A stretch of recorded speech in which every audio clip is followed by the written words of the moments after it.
आइए हम आज बात करते हैं क्या है बिहार बेट एग्जाम, क्योंकि ये काफी ज्यादा चर्चा में है। और बिहार में जो असिस्टेंट प्रोफेसर की बहुत बम्पर वैकेंसी खाली है, उसका बहुत ही जल्दी नोटिफिकेशन आ जाएगा। तो उसमें बेट की क्या महत्वपूर्ण भूमिका निकलेगी।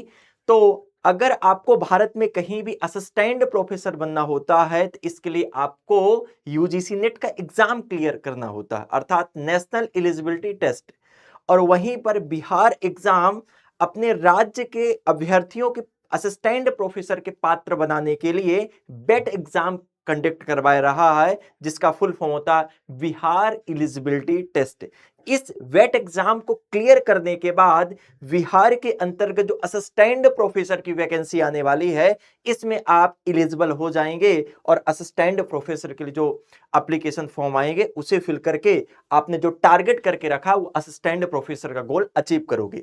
अगर मैं बात करता हूं तो ये बेट एग्जाम बिहार में तीसरी बार क्या किया जा रहा, कंडक्ट करवाया जा रहा। सबसे पहली बार 1997 में कंडक्ट करवाएगा, यही दूसरी बार 2002 में कंडक्ट करवाया जा रहा और ये तीसरी बार 2026 के आसपास एग्जाम कंडक्ट करवाया जाएगा। तो आइए हम बात करते हैं कि एलिजिबिलिटी क्या है, इसका सिलेबस क्या है, एग्जाम पैटर्न क्या है, कितने सब्जेक्ट पर कंडक्ट करवाया जाएगा, जो एग्जाम होगा ऑनलाइन होगा ऑफलाइन होगा, निगेटिव मार्किंग है या नहीं है। तो सबसे पहले जो भी लोग नए हैं, तो अगर आपने चैनल को सब्सक्राइब नहीं किया चैनल को सब्सक्राइब करिएगा, वीडियो को अगर आपने लाइक नहीं किया वीडियो को लाइक करिएगा और अंत तक जरूर आप सुनिएगा। सबसे पहले ये मैं ड्रॉप्ड आपको बता देता हूं, status for appointment as assistant professor in the university of Bihar 2025 के द्वारा यह प्रोस्पेक्टस क्या किया गया, निकाला गया और यहां पर कहा गया कि जो बिहार में बेट एग्जाम कंडक्ट करवाया जाएगा, जो बिहार में बेट एग्जाम कंडक्ट करवाया जाएगा वह कितने सब्जेक्ट पर कंडक्ट करवाया जाएगा। यहां पर है क्या, कितने सब्जेक्ट पर एग्जाम कंडक्ट करवाया जाएगा। तो यहां पर हम बात कर लेते हैं, अगर सब्जेक्ट पूछेगा तो यहां पर हो जाएगा 52 सब्जेक्ट पर ये एग्जाम क्या किया जाएगा, कंडक्ट करवाया जाएगा। कितने, 52 सब्जेक्ट पर एग्जाम कंडक्ट करवाया जाएगा। जैसे यहां पर आप देखेंगे तो यहां पर हर एक सब्जेक्ट का आपका क्या दिया हुआ है, ये नाम दिया हुआ, हर एक सब्जेक्ट का नाम दिया हुआ है। जैसे यहां पर हम बात कर लेते हैं, यहां पर आओगे सबसे पहले पहले नंबर पर है, यहां पर अरबी हो गया, फिर अंग्रेजी हो गया, उर्दू हो गया, फारसी हो गया, मैथिली हो गया, संस्कृत हो गया, ये हिंदी हो गया, इतिहास हो गया यहां पर, है ना। इसके बाद प्राचीन भारतीय इतिहास, पुरातत्व, संस्कृति, एशियन अध्ययन हो गया। ये सारे सब्जेक्ट आप क्या करोगे, देखोगे। गृह विज्ञान हो गया, है ना। इसके बाद यहाँ पर ये सारे भूगोल हो गया, ये सारे सब्जेक्ट आप क्या करोगे, देखोगे। और लास्ट में जाकर आप देखेंगे कितने सब्जेक्ट पर एग्जाम कंडक्ट करवाया जाएगा, तो यहाँ पर देखिए ये 52 सब्जेक्ट पर एग्जाम कंडक्ट करवाया जाएगा। क्लियर है। अगर आपको सब्जेक्ट देखना है तो नीचे गूगल फॉर्म फिल कर दूंगा और गूगल फॉर्म आप फिल कर दोगे तो उससे आपको ये पीडीएफ मिल जाएगी। चलिए अब यहां पर बात कर लेते हैं, सबसे पहले बात करेंगे एलिजिबिलिटी क्या है। आइए तो एलिजिबिलिटी की बात कर लेते हैं। जिस भी सब्जेक्ट से आपने पोस्ट ग्रेजुएशन किया है, पास अगर कर लिए हैं तो आपके यूआर कैटेगरी से 55%, लेकिन अगर रिजर्वेशन कैटेगरी से आते हैं तो 5% का रिलैक्सेशन दिया गया ओबीसी, एससी और एसटी को।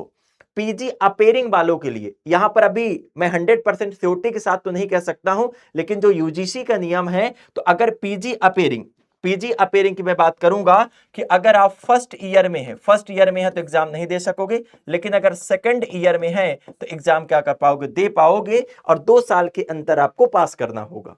ठीक है, परसेंट आपको यही रहा।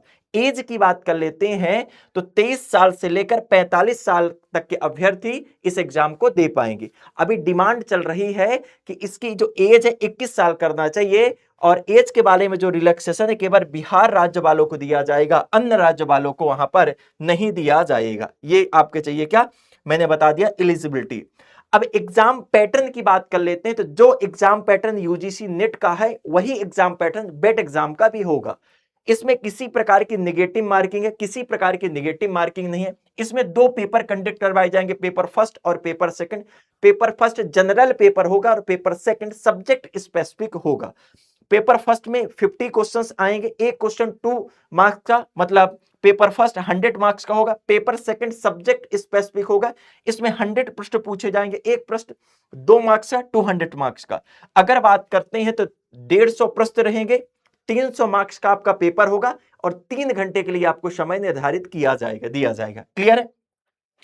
अब तीसरा यहां पर है कि सर इसका सिलेबस क्या है? तो जो सिलेबस यूजीसी नेट का है वही सिलेबस आपका किसका रहेगा? वेट एग्जाम का सिलेबस रहेगा। पेपर 1 का जो सिलेबस यूजीसी नेट का है 10 यूनिट में, और पेपर 2 सब्जेक्ट स्पेसिफिक, आप जिस भी सब्जेक्ट से पीजी किए होंगे उसी सब्जेक्ट से आप क्या करोगे? फॉर्म पर फिल करोगे और वही सिलेबस आपका पेपर 2 का रहेगा।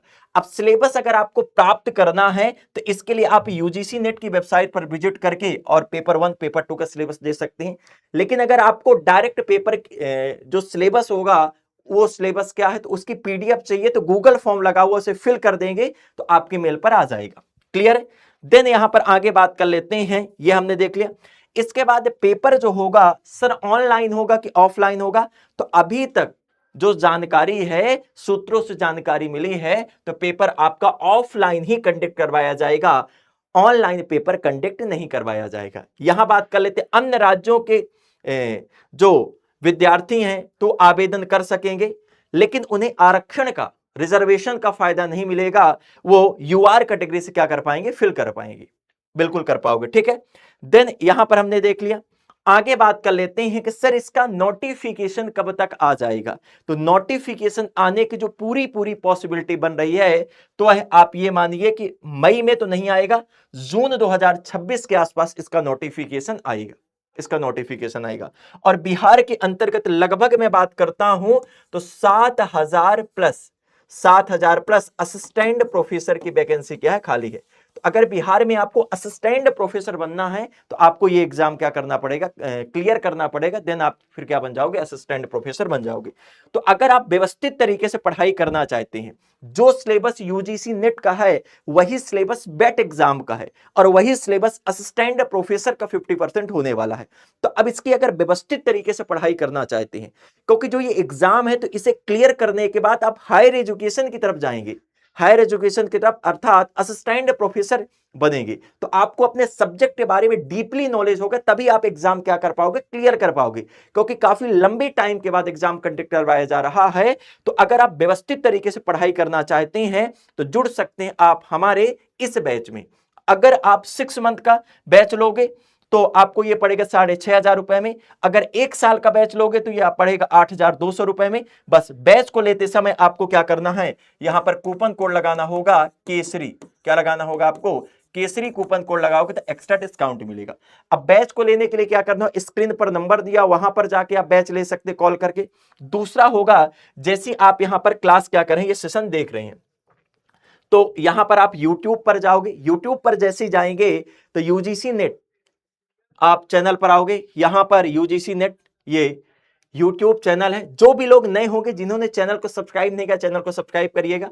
जैसे इस चैनल पर आपने विजिट किया, विजिट करने के बाद यहां पर वीडियो सेक्शन में आओगे और यहां पर ये वीडियो क्या कर रहे हैं आप देख रहे हैं ऊपर की तरफ। जैसे आप यही सोच रहे हो जैसे कि यूएस वर्सेस ईरान, जैसे आपने यहां पर स्क्रॉल किया, स्क्रॉल करोगे तो यहां पर आओगे मोर पर, और यहां पर जैसे ये आपके फॉर्म लगे हुए हैं, ये फॉर्म लगे हुए हैं, तो अगर फॉर्म फिल कर दोगे तो हमारी टीम कांटेक्ट कर लेगी। ठीक है, ये फॉर्म लगे हुए हैं, इस पर आप करके और अपने संबंधित जो भी डाउट्स हैं तो नीचे कमेंट सेक्शन में कमेंट करके बताइएगा, और नीचे गूगल फॉर्म भी लगाओ, उसे फिल कर दीजिएगा, हमारी टीम कांटेक्ट कर लेगी। लेकिन अगर आपको तैयारी करना है और एग्जाम क्लियर करना है तो इसके लिए आप हमारे जुड़ सकते हैं पेड बैच से। पेड बैच को लेने के लिए स्क्रीन पर नंबर दिया हुआ है और जाकर आप बैच ले लीजिए, क्योंकि बिल्कुल फ्रेश बैच आपको स्टार्ट होगा। इसमें आपको व्यवस्थित तरीके से पेपर की तैयारी करवाई जाएगी, साथ ही साथ साक्षात्कार की भी तैयारी करवाई जाएगी। तो अगर सेशन अच्छा लगा होगा तो ज्यादा से ज्यादा शेयर करिएगा, वीडियो को लाइक करिएगा और कमेंट सेक्शन में कमेंट करके जरूर बताइएगा।